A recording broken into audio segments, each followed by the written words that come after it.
Hello friends, for today's video I wanted to go through a list of some adult fantasy books with actual adult characters. I've done many videos in this style and each time I am essentially updating it, so if you go back and look at any of the previous videos you'll get a lot more recommendations besides just these. But I know whenever I do these a lot of you really appreciate this because while of course there is a place for the coming of age style of story and there is an important role that those stories play for a lot of us, whether it's we're looking back at things, we're being able to understand younger people from us, and also young people can feel seen by those kinds of stories. While all of that's really important, sometimes you want to read about that character that's been through some stuff. And so I wanted to go through a list of books where the protagonists are adult characters. Some of these books do have multiple perspectives, and the only criteria really I have is that the adult character, they have to be one of the main characters. They have to have their own perspective. Otherwise, I don't really feel like it fits just to have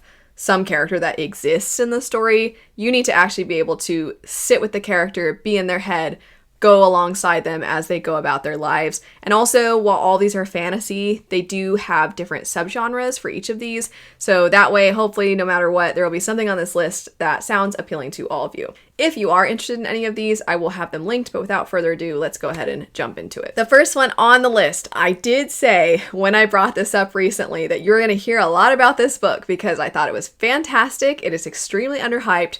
So many people I think are really going to like it.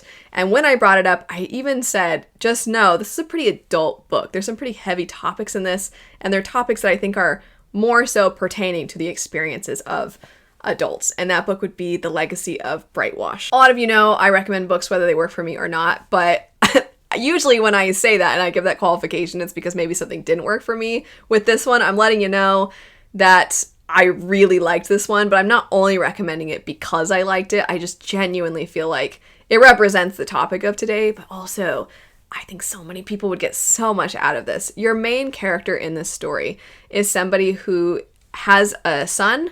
His son is an adult within their society. They are expected to register for something, and our main character's son refuses. He does not want to be a part of a system that mistreats certain parts of the population. He doesn't want there to be a chance that if he has a certain level of power, that power would then be dedicated towards furthering the pursuits of those in power. He does not want to be a part of that. However, this is punishable by imprisonment. And the prison that he is within is not kind. He is not safe within this prison.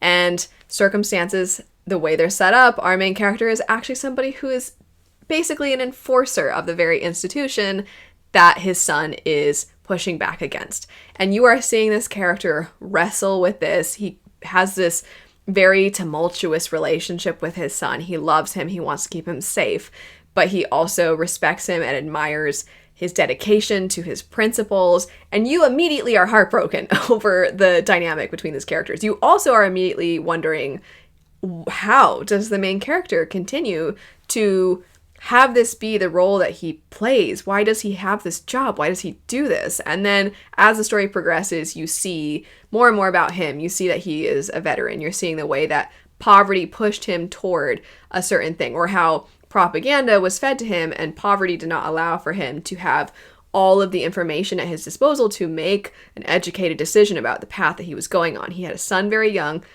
As noted, young people are expected to register within their society. So you're seeing all of this gray morality, not just of our character, but you're seeing the immense levels of abuse that the institutions within their society put on people, the way that they keep their population in check, and the cost of resistance. And you're just seeing a main character who very much is starting to understand that by having his own son as a product of what the cost of resistance looks like. It is heartbreaking, and there's so many other things to this story that are explored besides just the things I'm barely even touching on within this.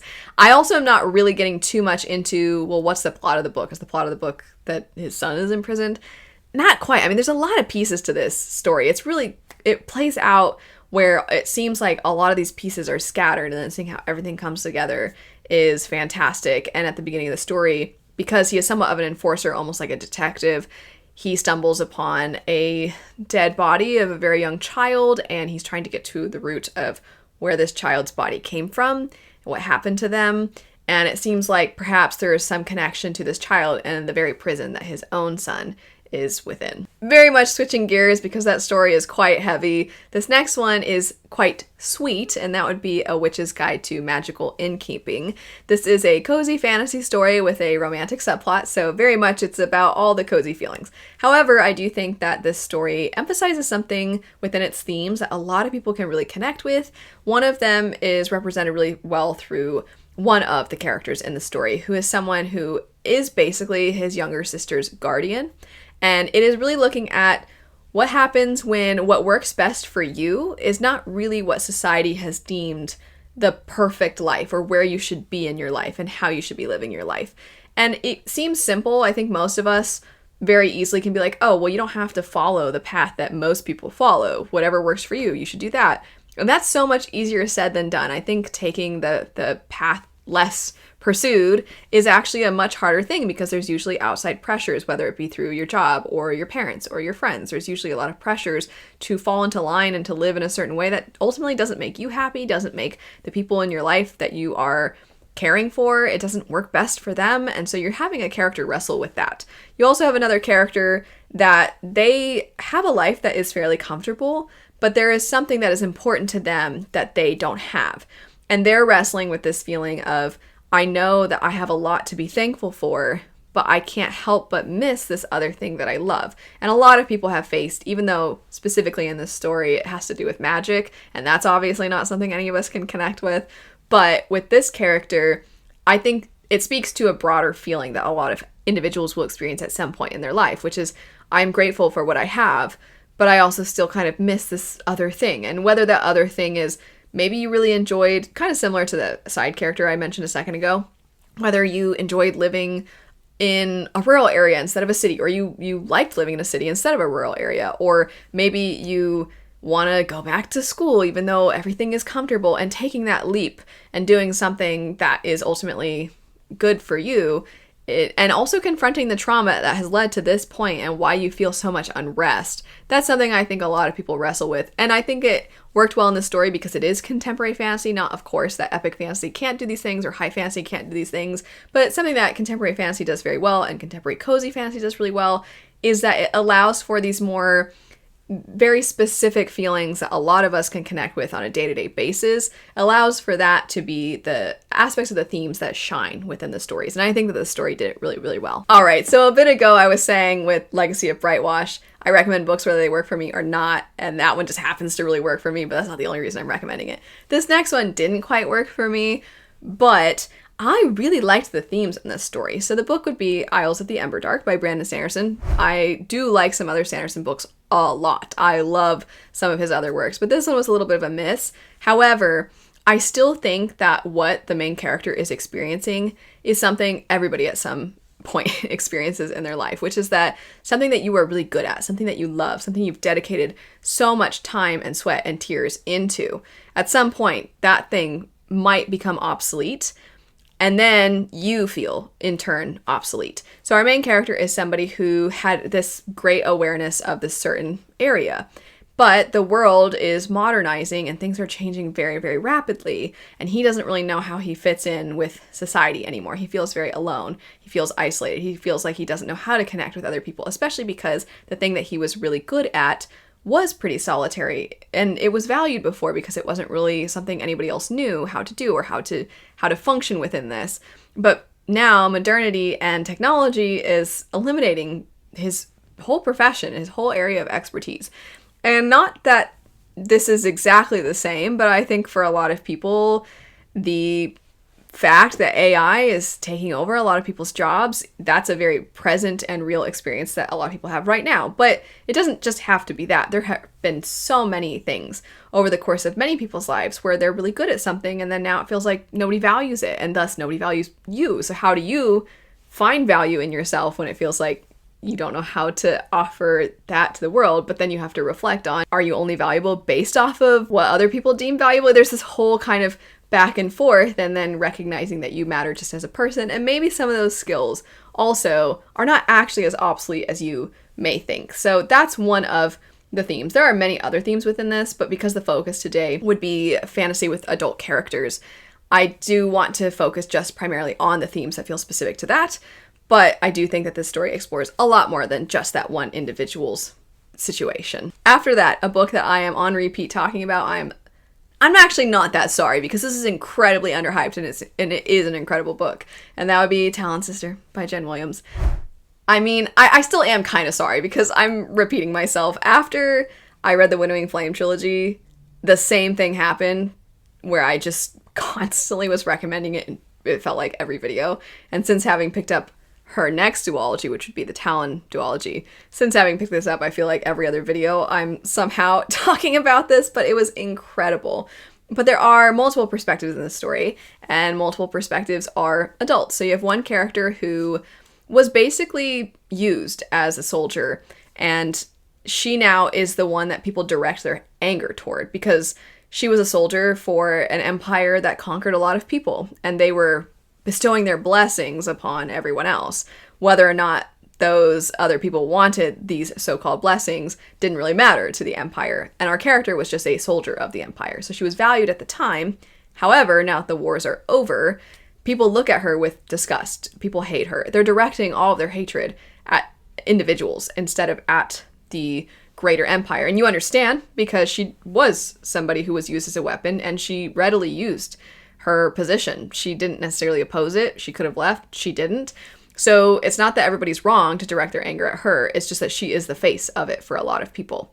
And she's wrestling with that, but she's also wrestling with how much of a choice she had because she has lost a lot of her memories. So she doesn't really know how much of this even is her own fault. And she's trying to reckon with that. And she's also trying to understand that more by going to this basically magical place known as Brittletane. So similar to Legacy of Brightwash, you have a character who is definitely morally gray and also who has to face the consequences of their actions, and actions that might have been a result of propaganda that they were fed.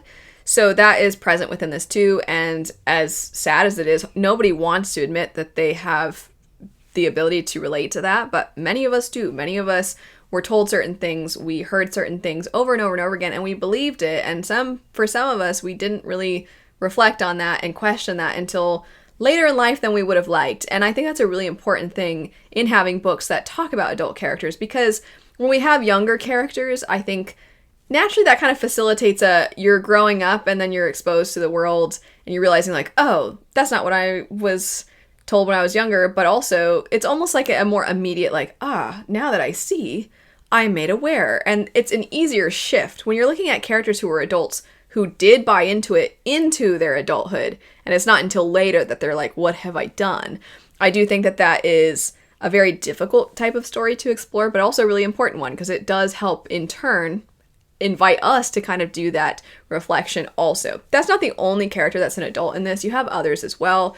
One of them is somewhat of a mentor character to someone else, and seeing the way that they ultimately just basically want to get away from it all, but they have played a role in some things that they know perhaps were not for the best. You have a lot of morally great characters in this story, and I think that they're not characters that are necessarily always the amazing heroes that are just so perfect. They're not those kinds of characters.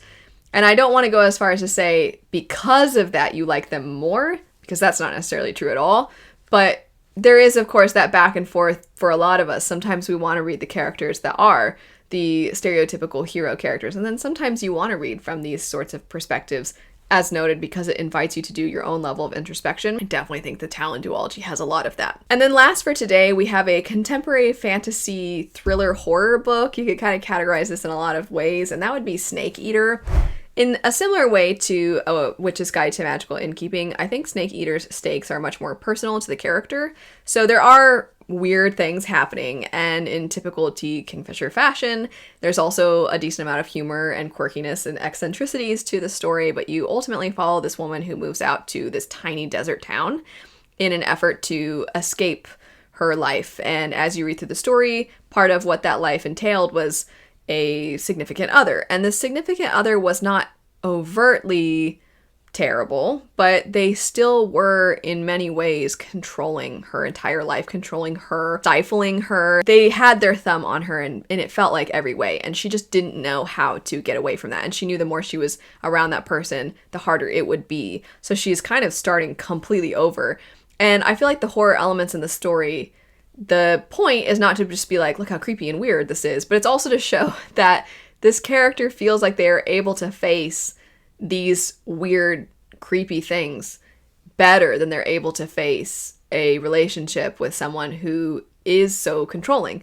And it just speaks to how difficult that actually is to make that decision. So even though the story plays out in a kind of campy, fun way, it actually is speaking to something that I think a lot of people have either experienced themselves or they know someone else who has experienced a very similar situation. As stated at the beginning, if you have any of your own recommendations, feel free to leave them. Don't worry if you haven't seen my previous videos and you're worried about repeating something I've said. The more that we all kind of collectively recommend certain books, the higher the likelihood is that somebody will see either your comment or see me mention it in a previous video and maybe give it a try. So don't worry about if you haven't seen them all, but if you are interested in seeing those other videos, as I said at the beginning, I'll have those linked. Thanks so much for watching though. I hope you have a great rest of your day and I'll see you later.